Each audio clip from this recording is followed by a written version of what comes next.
Nós vamos ler versículo 22. Gálatas 5, 22. O tema de hoje é o fruto do Espírito. Aleluia. Graças a Deus. Com direito até de um teste para ver se você tem o fruto do Espírito no final. Graças a Deus. A gente tem, né, irmãos? Glória a Deus. Então vamos lá, Gálatas 5, 22. Olha o que diz. Mas o fruto do Espírito é amor, alegria, paz, longanimidade, benignidade, bondade, fidelidade, mansidão, domínio próprio. Contra estas coisas não há lei. E os que são de Cristo Jesus crucificaram a carne com as suas paixões e concupiscências. Se vivemos no Espírito, andemos também no Espírito. Até aí, vamos orar? Senhor nosso Deus, nosso Pai querido, é a sua palavra, é o seu povo, Senhor. Tenha misericórdia de nós, Pai, nos esclareça as partes em que nós, com a nossa limitação, Pai, não somos capazes. Oh Deus, o Senhor é o nosso professor, nosso querido Espírito Santo, que nos ensina, Senhor, além do que nós podemos, além do que a nossa capacidade intelectual pode, o Senhor pode nos iluminar nessa noite, Senhor. Em nome de Jesus, mais do que isso, Senhor, atinge os nossos corações, que a sua palavra é a única que transforma, Senhor. Possamos sair daqui um pouco mais parecidos contigo, de acordo com o que a sua palavra nos ensina. Toda distração, Senhor, todo embaraço, todo mal, Senhor, em nome de Jesus, seja tirado do nosso meio, para que o Senhor com liberdade acesse, Deus Pai, os nossos corações. Eu te peço e te agradeço no nome santo de Jesus Cristo. Amém. Pode tomar o seu lugar. Então, Gálatas 5, 22 aí fala do fruto do Espírito, não é? E é interessante você perceber que está no singular. Então, é o fruto, certo? É um fruto só. A gente costuma chamar isso de unidade composta. É como se fosse uma mexerica, certo? Como se fosse uma tangerina, que é uma fruta só, com vários gomos. Aí cada gominho desse é uma dessas coisas que a gente leu aqui. Amor, paz, alegria, fidelidade, amém? Então acompanhe aqui comigo, preste bastante atenção, porque nós vamos começar um pouco antes aí desse texto. Porque lá no capítulo 4, versículo 21 até o 31, obrigada. O apóstolo Paulo vai falar sobre duas alianças, certo? E ele mostra a realidade dessas duas alianças usando duas personagens da Bíblia. Então, a primeira personagem é Agar e a segunda é Sara. Então, ele vai falar dessas duas alianças e vai usar essas duas mulheres como exemplo, Agar e Sara. Você sabe que as duas eram mulheres de Abraão, certo? Então, ele diz assim, que Abraão tem dois filhos. Um é da escrava e o outro é da livre. Você conhece a história. O filho da escrava, que é Agar, nasceu segundo a carne. E o segundo, que é o filho da livre, nasceu segundo a promessa. Isso é Paulo dizendo. Então, o filho de Agar, que é o filho da escrava, representa a aliança que foi feita lá no Sinai, certo? Através da lei. Então, o filho de Agar representa aquela aliança feita no Sinai. Paulo vai dizer que essa aliança foi gerada para a escravidão, certo? Então, presta atenção que essa primeira aliança, Paulo vai dizer que trouxe uma certa escravidão. E o filho de Sara, representando a aliança da Jerusalém Celestial, é gerado para a liberdade. Então, são duas crianças, uma da escrava, uma da livre, uma gerada para a escravidão, outra para a liberdade. A aliança antiga e a aliança nova, a aliança da lei e a aliança da graça, certo? Estão guardando? Amém? O filho da Agar, ele é resultado do esforço humano. Você conhece a história. Eles não podiam ter filhos, tiveram a ideia de gerar esse filho dessa mulher, dessa escrava aqui. Então, o filho de Agar, Ismael, é resultado do esforço humano, então é carnal, certo? E o filho da Sara nasce como resultado da fé. Ou seja, esse nascimento aqui não depende de homens, mas depende de Deus. Está acompanhando as alianças? Certo? Uma na carne, e a outra pela fé no Espírito, certo? Agar representa então a lei e Sara representa a graça. Então diga comigo, Agar representa a lei e Sara representa a graça. Uma é escrava e a outra é livre. Uma é da carne e a outra do Espírito. Duas alianças, uma da carne e a outra do Espírito. E aí, de acordo com Paulo ainda no capítulo 4, nós somos filhos da promessa e por isso nós somos livres. E como a liberdade, ela nos confunde um pouco, irmãos, não é? A liberdade ela é muito confundida hoje em dia. Quando se fala de liberdade, se pensa em você poder fazer o que você quer. Então, a liberdade ela é um pouco confundida.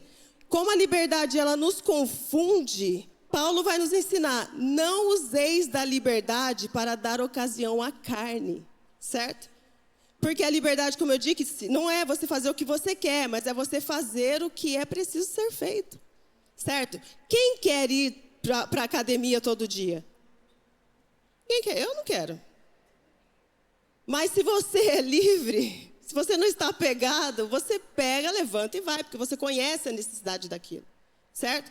Então a liberdade não é você fazer o que você quer, é você fazer o que é preciso. O médico vai dizer para você que você não pode comer açúcar. Se você conseguir, você é livre. Senão você é escravo do açúcar. Amém? Vocês estão entendendo? Porque somente a liberdade me permite escolha. Enquanto eu sou escravo, eu não tenho escolha. Você é escravo do vício, você não consegue. Você não tem escolha, você está preso a ele. Certo? Só quando você é livre é que você consegue, que você permite negar as suas vontades para viver a vontade de Deus. Então perceba que na antiga aliança isso era impossível. Era impossível porque a gente estava preso à carne ainda, certo? Como pessoa livre, eu consigo decidir conscientemente e fazer com que as obras da carne não façam parte mais da minha vida. Então, só se você for livre, é que você consegue fazer a vontade de Deus. Caso contrário, você não consegue. Certo? E aí Paulo dá um golpe final aí, ele fala, andai no Espírito e jamais satisfareis a concupiscência da carne. Qual que é o segredo então para você não viver segundo a carne? É você andar no Espírito, certo? É o único jeito. Agora na vida daquele que é livre, na vida do crente, quem dita as regras é outra lei. É a lei do Espírito e da vida. Vamos abrir então Romanos 8. Romanos capítulo 8, versículo 1. Deixa eu beber água.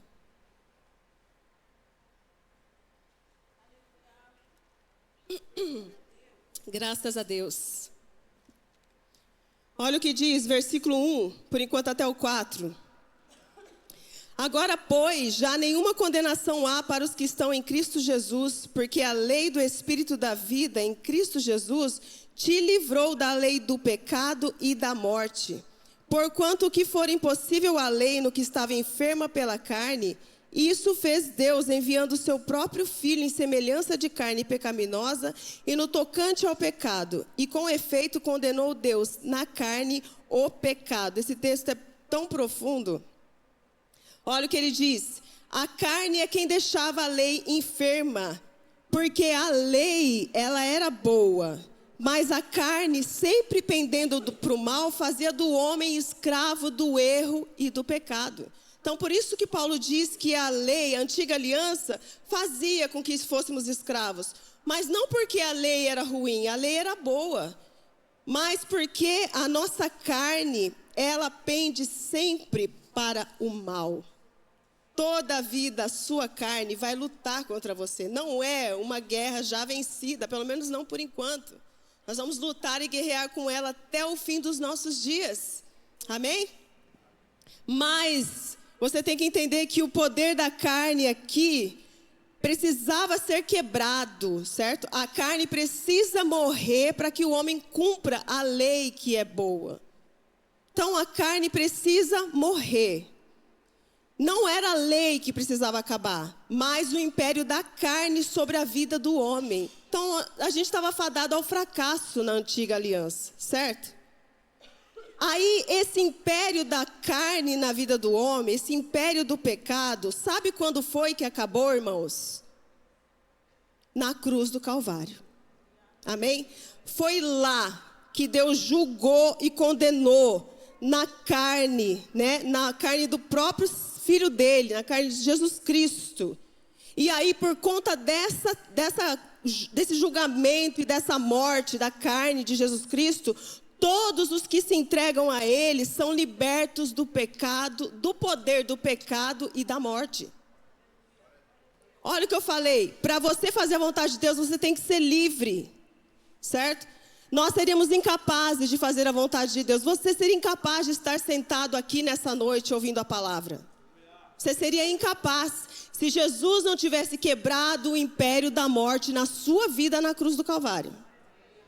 Você seria incapaz de reconhecer a voz de Deus. Você seria incapaz de dizer que você é pecador, de reconhecer os seus próprios pecados, as suas próprias falhas. Se Deus não tivesse quebrado o império da carne nas nossas vidas. Então você já é livre. Eu não entendo o crente que muitas vezes fica lutando assim com pecados que, sabe, reincidentes. Porque errar a gente vai errar sempre. Mas pecados reincidentes, porque Deus já quebrou, sabe? O pastor Tiago fala sempre, né? Toma postura de salvo, certo? Toma postura de salvo, não aceita não. Sabe, a gente às vezes erra, falha, se corrige e não cai mais não. Em nome de Jesus. Amém? Então todos os que se entregam a Jesus são libertos do poder do pecado e da morte. E aqui está a verdadeira liberdade. A verdadeira liberdade é você ser livre do poder do pecado e da morte. Então a liberdade que o mundo prega por aí está completamente errada. A liberdade não é você não ter horário para chegar, ir aonde quiser, não ter horário para nada. Isso daí é libertinagem, né? E Paulo vai ensinar que a sua liberdade tem que sempre estar de olho no outro. É no outro que você tem que olhar. Se a sua liberdade estiver afetando o seu irmão de alguma maneira, é melhor que você não faça, que você não fale, que você não vá. Porque nosso olhar sempre tem que estar no próximo, ali, o nosso irmão que está nos acompanhando. Então, muitas vezes lá na sua família, para você ganhar a sua família, você vai ter que deixar de fazer algumas coisas. Vai ter que deixar de falar algumas coisas. Ah, mas você é livre, você entendeu? Tudo bem, mas eu não canso de falar do Timóteo. Porque Timóteo, eu acho tão engraçado, ele não precisava se circuncidar. Já tinha ficado estabelecido que circuncisão não fazia parte mais. Agora a salvação era pela graça, estava decidido. Mas aí Paulo faz Timóteo se circuncidar para poder o evangelho chegar com liberdade, para que não houvesse empecilho para o evangelho chegar nos corações. E aí ele vai lá, um homem adulto se circuncida, para que o evangelho... Você tem coragem de fazer isso? A gente fala, eu não vou deixar de usar as minhas coisas, eu não vou deixar de ouvir, eu não vou deixar de fazer, mas você precisa deixar de fazer. Uma alma vale mais que o mundo todo. E às vezes por causa de uma atitude sua, uma observação da pessoa ali, você ganhou aquela pessoa. Vale a pena, não vale, irmãos? Abrir mão às vezes da nossa própria vontade, vale muito a pena. Vamos continuar, Romanos 8. Vamos ler do 5, a partir do 5 agora. Porque os que se inclinam para a carne cogitam das coisas da carne, mas os que se inclinam para o Espírito, das coisas do Espírito. Porque o pendor da carne dá para a morte, mas do Espírito para a vida e paz. Por isso o pendor da carne é inimizade contra Deus, pois não está sujeito à lei de Deus, nem mesmo pode estar. Portanto, os que estão na carne não podem agradar a Deus. Vós, porém, não estáis na carne, mas no Espírito, se de fato o Espírito de Deus habita em vós. E se alguém não tem o Espírito de Cristo, este tal não é dele. Se, porém, Cristo está em vós, O corpo, na verdade, está morto por causa do pecado, mas o espírito é vida por causa da justiça. Aleluia! Então agora nós não somos mais guiados pela nossa carne, mas pelo Espírito. E essa vida no Espírito, irmãos, é essa vida no Espírito, nessa nova aliança, nesse novo tempo, que gera o fruto, que Paulo aqui vai chamar de fruto do Espírito. Então agora não é mais a lei, né? Agora é o Espírito Santo na sua vida é que vai gerar esse fruto que nós lemos aqui, certo? Então, enquanto as obras da carne, o homem produz com seu próprio esforço, as obras da carne são produzidas simplesmente por a gente ser o ser humano que a gente é. Então, simplesmente por você ser quem você é, você já gera aí a obra da carne, certo? A gente produz a obra da carne pelo nosso próprio esforço. Agora, o fruto do Espírito é resultado da ação divina. Ninguém produz o fruto do Espírito sem a ação divina. Não tem como, certo? É Agar e Sara aqui, né? Esse fruto é o que te diferencia como cristão. O cristão verdadeiro é reconhecido principalmente por essas características que só podem vir de uma vida com Cristo. Então, o que diferencia o crente não são as nossas roupas, principalmente hoje em dia, né? Que antigamente você via um crente chegando e você falava, aquele lá é crente. Já viu o coque, a saia longa, o cabelo longo, você falava, aquele lá é crente. Hoje em dia, não dá para saber, né? Estamos ali na multidão. O que diferencia um crente da outra pessoa, de uma pessoa que não é? É o fruto do Espírito, certo? É pelo fruto que você vai conhecer, certo? Só pode vir então com essa vida com Cristo. Olha, João 15, 4 e 5. Vou ler aqui. Permaneçam em mim e eu permanecerei em vocês. Como o ramo não pode produzir fruto de si mesmo, se não permanecer na videira, assim vocês não podem dar fruto se não permanecerem em mim. Eu sou a videira, vocês são os ramos. Quem permanece em mim e eu nele, esse dá muito fruto, porque sem mim vocês não podem fazer nada. Então o fruto só vem por meio de Jesus Cristo, do andar com Jesus Cristo, do permanecer com Jesus Cristo.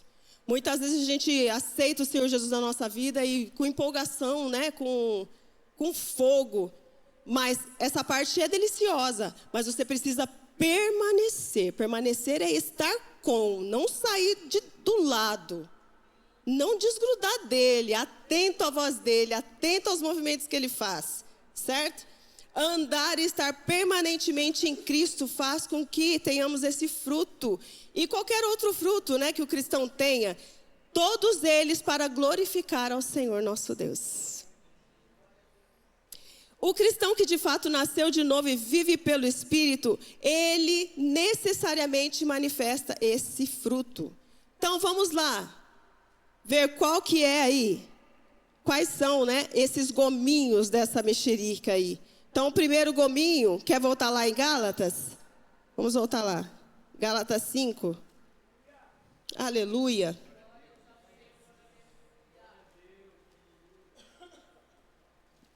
Gálatas 5, 22.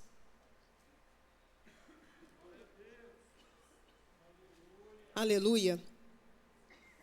Qual que é o primeiro?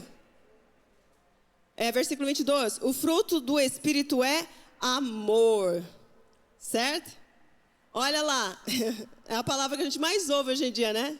Eu amo, eu amo, eu amo. Mas... o amor como fruto tem como característica o ser sacrificial, certo? Então o amor, esse amor aqui que fala, que a gente tem que ter como fruto, é um amor sacrificial, é de entrega, de renúncia de você mesmo, pelo bem de alguém, certo? Tem um texto bastante conhecido e muito lindo, que é 1 Coríntios, vamos lá? 13. Deixa marcado que a gente vai voltar em Gálatas. 1 Coríntios.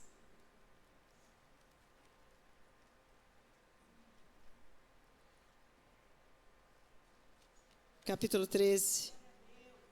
Obrigada, Jesus. Olha, dá vontade de ler todo, eu li todo hoje em casa. O verso 4.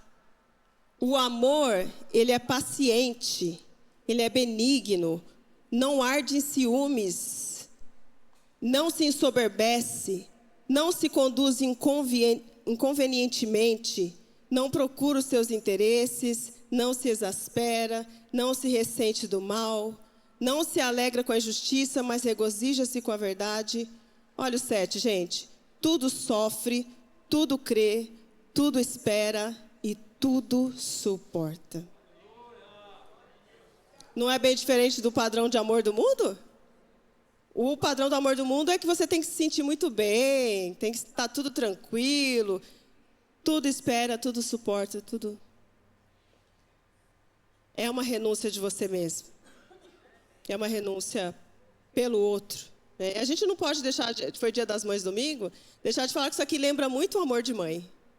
Não é? Que espera, que sofre, que ora, que intercede, né? A gente, quando ama mesmo, a gente tem essa conduta aqui. O amor, ele é tudo isso aqui, ó. Isso daqui para mim é renúncia de você mesmo, pelo bem de alguém, pelo alvo do seu amor. Então, o amor aqui, ele é sacrificial, vai exigir de você um sacrifício. E é bem diferente do amor do mundo. Então, o próximo aí é a alegria. A alegria é um estado de viva satisfação, de vivo contentamento. A alegria do cristão vem de Deus e não é medida pelas circunstâncias a que estamos sujeitos. Difícil, né, irmãos? Mas essa viva satisfação, eu sei que você tem essa satisfação em Deus. Mesmo quando as coisas estão difíceis, você sabe que Ele está cuidando de você. Você tem essa alegria, essa certeza, essa convicção, essa viva convicção de que o Senhor está cuidando de cada detalhe da sua vida, é que gera em nós a alegria. A alegria gerada em nós não pelas circunstâncias, mas pela confiança do amor de Deus por nós. Se o amor de Deus é por nós, a gente está guardado, Ele está cuidando de nós. Então nós temos essa alegria que de vez em quando, um dia ou outro, né, se transforma em lágrima, mas no outro dia ela já está de volta, porque você lembra do amor do Senhor pela sua vida, amém? O próximo é a paz.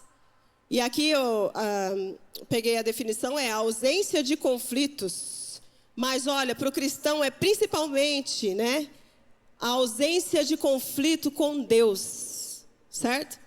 Porque o homem sem Deus, ele está numa situação de guerra, numa situação de inimizade com o Senhor. Certo? E o cristão não, o cristão já não tem mais, ele foi reconciliado para sempre com o Senhor. Essa paz, ela é resultado de uma confiança em Deus e no amor dEle. Então, o mundo está caindo, mas você tem uma paz, a paz que excede todo o entendimento. Já leram o versículo? A paz que excede todo o entendimento. Ninguém compreende como que você pode estar ainda sorrindo com o que você está passando. Como você pode ainda estar fazendo tudo que você faz normalmente com tudo que você está passando. Essa paz que excede, ninguém compreende, mas o crente tem como fruto do Espírito. Amém? A longanimidade, que quer dizer paciência, é a virtude de suportar com firmeza as contrariedades em benefícios de outro. É a resignação com que se suportam as contrariedades. Então, essa paciência é suportar com firmeza as coisas que são contrárias ao que você espera. Longanimidade, certo? Benignidade é a dedicação ao bem, rejeitando a malícia e a crueldade. A pessoa benigna, ela quer fazer o bem aos outros. Então, a benignidade é a dedicação ao bem. Se é alguma coisa boa, você quer fazer. Se é alguma coisa boa, você quer estar. Se é para ajudar alguém, você está junto, né? Pede lá, o irmão precisa pagar uma conta lá, não está conseguindo pagar. Vamos juntar o dinheiro, você é o primeiro a colocar o seu dinheiro lá, certo? É a pessoa benigna, que é sempre o bem, né? Diz que o amor das pessoas, principalmente dos homens, é medido pelo aonde ele coloca o amor dele, né? É aonde ele coloca o dinheiro dele. É verdade. É verdade. Coloca o dinheiro na casa de Deus. Ele ama a casa de Deus. Coloca o dinheiro na família dele. Ele ama a família dele. É uma coisa impressionante. Certo? Mas continuando aqui. A bondade é algo essencialmente bom em suas intenções, motivações e nas suas atitudes. Então, ser bondoso é quando algo é essencialmente bom. Na sua essência, ele é bom. Ele é bom nas intenções, ele é bom nas motivações e ele é bom nas atitudes. O padrão de bondade do cristão é o próprio Deus, que é essencialmente bom. A essência dele é boa, ele é bom. A bondade, irmãos, é a manifestação do amor. Amém? Então aí, mais um gominho do nosso fruto aqui, já estou encerrando. A fidelidade é um compromisso firme e duradouro com Deus e com as pessoas. Ter um coração inteiro voltado para o Senhor é ser digno de confiança, é você ter fidelidade. Mansidão, essa é difícil, irmãos. É ou não é? Postura de submissão gentil. Nosso exemplo de mansidão é o próprio Jesus. Ser manso, presta atenção nisso, é restringir a sua própria força para agir adequadamente em situações extremas. É restringir a sua força para agir adequadamente em situações extremas. Então, mansidão, às vezes a gente acha que parece que é um dos mais fracos aqui, né? Mas é o mais forte. Quando você sabe que você tem o poder de destruir. Quando você sabe que a resposta que você tem para aquela pessoa vai assim. E você restringe a sua força, toda a sua força, para fazer o que é certo. Você consegue? Você consegue? Então, ser manso é ser forte, mas não usar a sua força no momento errado. Certo? É muito parecido aí com o domínio próprio, que é o nosso último, que é a capacidade de autocontrole dos impulsos e dos desejos. É o domínio próprio, certo? Todos eles vêm de Deus, irmãos. Não, a gente não é capaz. Então, é essa capacidade de autocontrole dos impulsos e dos seus desejos, certo? É o domínio próprio. Você percebeu que você está passando dos limites, você fala, não, agora eu vou parar. Agora eu vou deixar de fazer. Agora eu vou deixar. Você entende? Você ser capaz de frear seus próprios desejos, as suas próprias vontades. E não tem jeito de obedecer a Deus se você não fizer isso. Então, cada gomo desse que eu falei alimenta sempre o nosso próximo. Tudo isso que eu falei aqui vai se manifestar nos relacionamentos. E é sempre apontando para o próximo, certo? Exatamente como a árvore que não gera fruto para si mesmo. A gente gera fruto para o outro. Amém? Assim é o cristão cheio do Espírito Santo, cheio de fruto para o outro. Colossenses capítulo 3, versículo 12. Colossenses 3. Você pode dar um aleluia?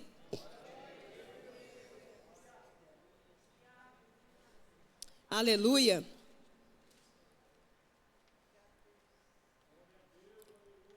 Três, verso 12. Revesti-vos, pois, como eleitos de Deus, santos e amados, de ternos afetos de misericórdia, de bondade, de humildade e de mansidão, de longanimidade. Suportai-vos uns aos outros, perdoai-vos mutuamente, caso alguém tenha motivo de queixa contra outro. Assim como o Senhor vos perdoou, assim também perdoai-vos. Acima de tudo isto, porém, esteja o amor, que é o vínculo da perfeição. Seja a paz de Cristo o árbitro em vosso coração, a qual também foste chamado em um só corpo, e sede agradecidos. Tá vendo? É sempre pelo outro. Suportai-vos uns aos outros, perdoai-vos uns aos outros. certo? Com ternos afetos de misericórdia, de bondade, de humildade, de mansidão, de longanimidade. É o fruto do Espírito e é o que nós temos que viver tanto aqui dentro da nossa igreja quanto lá fora onde nós estivermos. É muito fácil fazer essas coisas aqui, né, num ambiente controlado. Mas lá no dia a dia eu sei que é um pouco complicado. Mas como eu disse, é o Espírito Santo quem nos capacita, amém? Só é capaz de ser assim aquele que tem o Espírito Santo. Gálatas 5:24, voltando lá. Gálatas 5:24. Olha aí o que diz. E os que são de Cristo crucificaram a carne com as suas paixões e concupiscências. Se vivemos no Espírito, andemos também no Espírito. Andemos no Espírito. É um caminhar diário com o Espírito Santo, certo? O tempo todo com Ele, o tempo todo ouvindo o que Ele tem para dizer. O Espírito Santo, Ele nos conduz, irmãos. Ele fala conosco. E às vezes a voz do Espírito Santo é mais ou menos assim. Fique em silêncio, não fala agora não. Às vezes a voz dele é, não escreve esse texto aí não. Ou apaga esse texto aí. Não curte isso não. A voz dele às vezes é assim. Às vezes a voz dele é, cala a boca. Desse jeito. Eu falei esses dias na escola bíblica, eu acho lindo quando a pessoa fala para mim assim, o Senhor falou, eu estava sentada aí, Deus falou assim, assim, assim, assim, assim, faz assim, assim, assim, que vai acontecer assim, assim. Com vocês é assim, irmãos? Para mim é, cala a boca. Você não vai falar nada. Muitas vezes, né, Helena? Sabe que é porque a gente fala demais, Helena? Muitas vezes o Espírito Santo vai te conduzir assim. Às vezes ele vai fazer um shh. Às vezes ele vai fazer um cala a boca. Não é hora de você falar. Não é hora de você fazer. E a gente comete o erro de não seguir o Espírito Santo. Quantas vezes ele já falou para mim, cala a boca, e eu não consegui? Não consegui calar a boca. Mas a consequência da minha boca grande chega. E aí é ruim para quem? É ruim para mim. Certo? Então o Espírito Santo ele continua nos conduzindo na nossa vida diária. A condução do Espírito Santo, irmãos, exige confiança e desprendimento. Não é fácil obedecer à voz do Espírito Santo muitas vezes. Eu me lembro uma vez que o Espírito Santo falou para o meu marido, para dar uma cesta para alguém. Lembra? Uma cesta básica para uma pessoa. Eu não queria. Não queria. Não queria. Eu fico pensando assim, vai que eu chego lá e ela fala, não, eu não quero isso não, leva isso de volta. Vocês não têm esse medo? Da pessoa não querer, achar ruim de você estar lá? Mas aí chegou lá, a pessoa falou, eu realmente estava precisando. Então, às vezes a gente perde a oportunidade da condução do Espírito Santo de levar a lugares tão mais altos, tão maiores, de uma experiência tão grande com Deus, porque a gente não aceita. A palavra de Deus fala assim, que quando ouvirdes a voz dele, não endureçais o vosso coração. Porque o Espírito Santo, ele continua nos conduzindo. A condução dele ainda acontece. Acontece em amor e às vezes acontece também no empurrão, porque você é teimoso. A gente é teimoso. Então é possível às vezes a gente endurecer o coração. E às vezes você vai ver uma pessoa que não muda, não é? Tanto tempo na igreja não muda, não cresce, não evolui. Parece que está o tempo todo daquele jeito. Às vezes você vê alguém do seu lado aí. Será que o Espírito Santo não conduz a vida dela? Conduz, mas ela endureceu o coração. E aí você quer ter todas essas características que a gente falou aqui, mas o Espírito Santo não consegue conduzir a sua vida porque você é teimoso. Porque você está ocupado, distraído, eu não sei. Deus às vezes fala, na hora a gente não entende, porque a gente está tão distraído. Aí depois você vai falar, entendi agora, mas já passou. Mas ele conduz a gente de um jeito, irmãos. Dá uma olhada, presta atenção, peça para ele falar com você, dirigir a sua vida.